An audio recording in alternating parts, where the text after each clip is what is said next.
લક્ષાબેન D Solanki આજે બનાવશું આપણે કોપરા પાક। તો એને માટે આ છીણેલું ટોપરું લીધું છે, જીરું અને માવો લીધો છે, દૂધ લીધું છે અને ખાંડ લીધી છે, એલચી પાવડર લીધો છે અને ઉપરથી નાખવા માટે બદામ લીધી છે અને આ ફ્રૂટ કલર લીધો છે આવડા।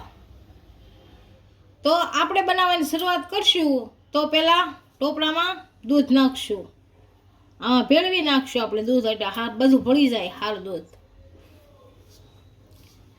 મિક્સ કરી લેવું હાવ।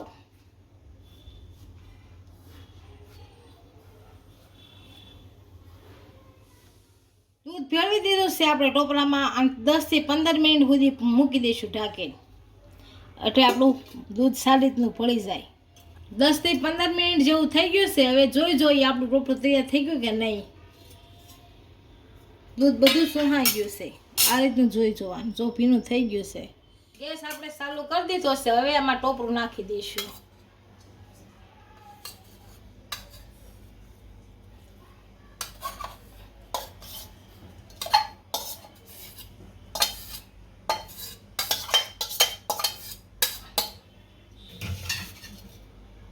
હવે શેકી લેવું આમાં।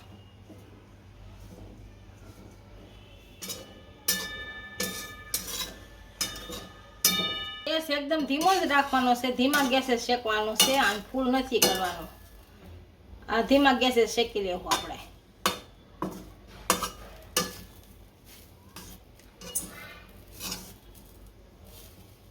ટોપરું આપણું શેકાઈ ગયું છે।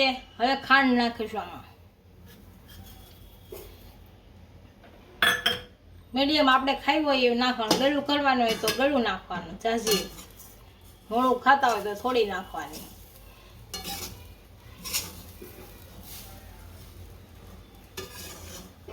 અને આપણે હલાવતા રહેવું, નકર નીચે પછી બેસી જાય, અને ધીમો જ ગેસ રાખવાનો, ફૂલ નથી કરવાનો, ધીમા ધીમા ગેસે બનાવી નાખવાનું।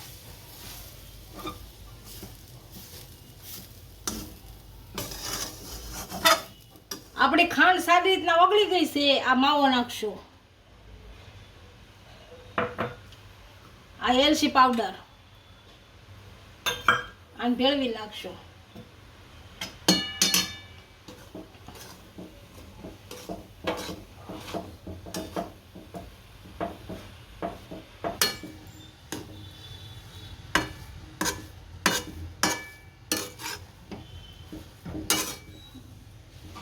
માવો આપણે સારી રીતના શેકાઈ ગયો છે, આમાં ભળી ગયો છે, આને ઉતારી લઈ નીચે। હવે આપણે માવા નેઠો ઉતારી લીધો છે, કારણ આપણે બે અલગ નાખશું, કેમ કે તમે કલર ભેળવો છે એકમાં, તમે ન ભેળવો તો પણ ચાલે, એકમાં કલર ભેળવશું ને એક કલર વગરનો, બેમાં થોડો થોડો નાખશું, એક કલર વાળો કરશું ને એક કલર વગરનો।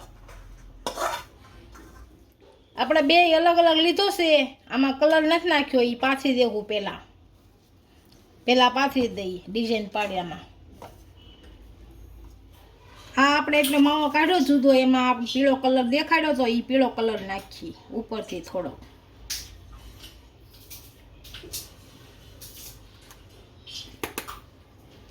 અને ભેળવી દઈએ। હવે કલર આપણે સારી રીતનો ભેળવી લીધો છે। હવે આને આપણે નાખી દઈશું આની ઉપર, હવે આની ઉપર નાખી દઈશું આપણે,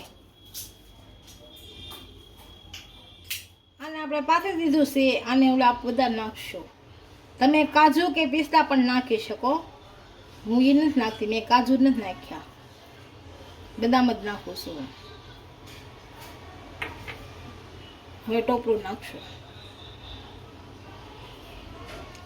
અને 10 થી 15 મિનિટ અહીં મૂકી રાખશું, અને ફ્રીજમાં નથી મૂકવાનું, ફ્રીજમાં મૂકીએ તો વધારે ઠંડુ થઈ જાય, અને બહાર મૂકી રાખશું। 10 થી 15 મિનિટ જેવું થઈ ગયું છે, આને આપણે બટકા પાડી લઈશું। હવે આપણો કોપરા પાક તૈયાર થયો છે, એને એક ડીશમાં સર્વ કરી લઈશું।